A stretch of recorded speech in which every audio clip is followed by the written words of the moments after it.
Voilà, alors dans cette capsule vidéo, nous allons aborder donc le relief et la nature du sol de l'Ardenne centrale belge.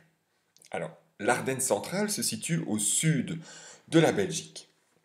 Elle se compose de deux entités. Au centre, un plateau aux vastes étendues, doucement ondulées et partagées entre terres agricoles et forêts. Sur les bordures, des zones forestières entaillées par des vallées encaissées. L'Ardenne centrale est la région géographique la plus étendue de Wallonie. Elle occupe 3178 km², soit près de 19% de la superficie de la région wallonne. Alors, les Ardennes belges et le massif de l'Eifel. Alors, l'Ardenne centrale couvre la partie occidentale du massif rhénan en prolongement de l'Eifel allemande et du haut plateau de l'Ardenne du nord-est côté belge. L'Ardenne est la région qui a émergé le plus tôt dans l'histoire géologique de la Wallonie. Ce massif, le plus élevé de Wallonie, a été soulevé lors des plissements calédoniens et hercynéens du Paléozoïque, épisodes suivis chacun d'une longue phase d'aplanissement par érosion. Un nouveau soulèvement plus intense, à l'est qu'à l'ouest, a débuté à l'époque tertiaire et est toujours en cours. Il explique les altitudes plus élevées du plateau dans sa partie orientale. Ces événements géologiques sont responsables de l'affleurement de couches très anciennes, constituées de roches mises en place au début du Paléozoïque, quartzites formés à partir de dépôts sableux et schistes à partir de dépôts argileux. Alors, lorsque l'on regarde cette représentation et ces photographies, on voit d'abord sur les représentations que le relief est formé par des plissements de la croûte terrestre au Paléozoïque. Le massif montagneux ardennais est ensuite aplani par l'érosion. Il se forme une pénéplaine ou affleurement de couches rocheuses très anciennes disposées en deux inclinaux, le A, séparé par un synclinal, le S. Lorsque l'on regarde les photographies, on voit bien les affleurements rocheux qui sont souvent bien visibles sur les versants érodés des vallées encaissées et dans le lit des cours d'eau. L'inclinaison de leurs strates témoigne de l'importance des mouvements tectoniques. Ci-dessus, des schistes effleurent sur les versants de la vallée de l'Ourthe, à La Roche-en-Ardenne, et émergent du lit de la Lesse, à Daverdise. Ci-contre, on voit des schistes et des quartzites qui se dressent dans la vallée du ruisseau de Robet et où afflue l'eau noire près de Couvin. Alors deux zones bien distinctes, le plateau doucement vallonné, qui est cette première zone.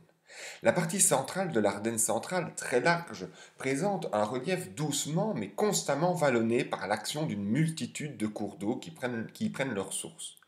Depuis les points hauts et dégagés, le relief offre un aspect légèrement bosselé par la succession de crêtes et de collines en pente douce. Leurs sommets se différencient peu les uns des autres par leurs altitudes. Il s'en dégage des horizons plats, témoignant de l'aplanissement du relief ayant succédé au soulèvement hercynéen, comme vous pouvez le voir sur la photographie.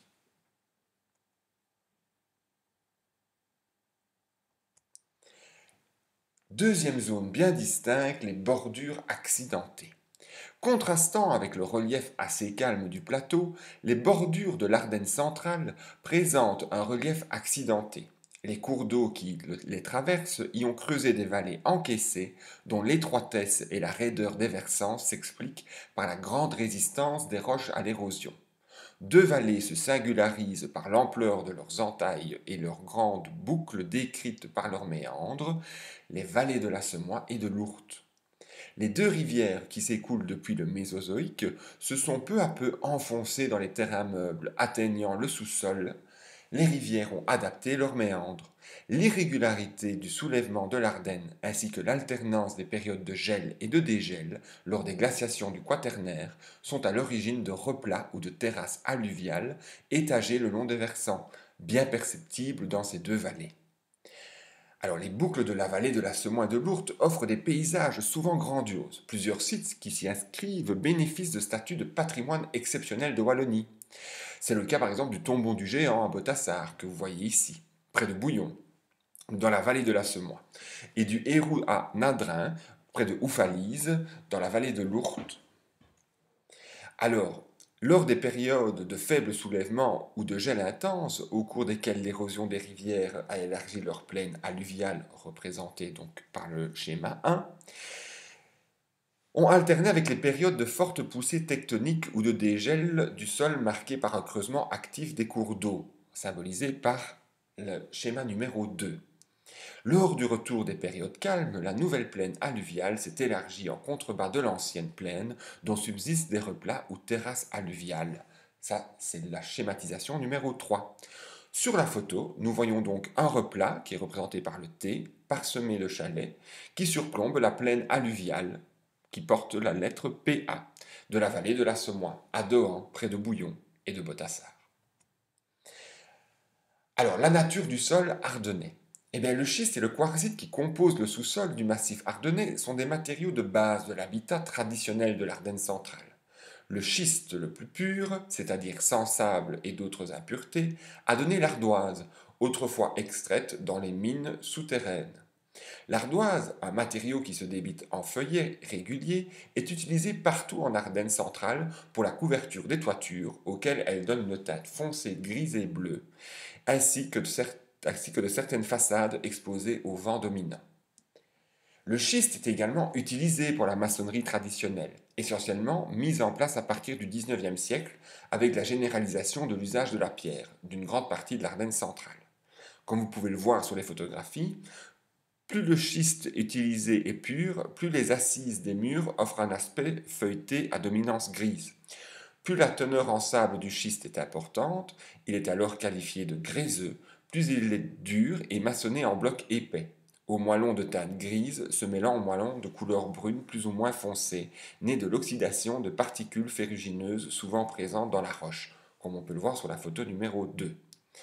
L'usage du quartzite qui, sur le plateau de l'Ardenne, apparaît çà et là dans la maçonnerie parmi les schistes, se généralise dans la bordure septentrionale. Les gros moellons disposés irrégulièrement offrent les mêmes nuances que le schiste gréseux, comme on peut le voir sur la photographie numéro 3. La nature du sol ardennais.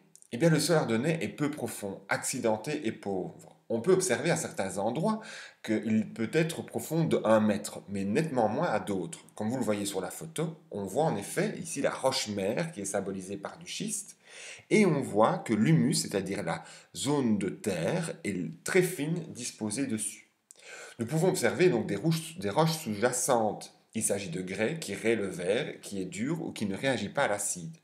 Du fait de cette acidité, le sol ne peut contenir beaucoup d'éléments nutritifs pour les plantes, il est donc pauvre. Comme les sols ardennais sont pauvres, on ne les utilise très peu que pour les cultures, on y trouve plutôt des forêts et des prairies. Cette capsule vidéo a été réalisée sur base des publications de l'Atlas de la Conférence permanente du développement territorial de la région wallonne. Si vous désirez aller consulter cet atlas, voici le lien internet qui pourra vous y mener. Merci.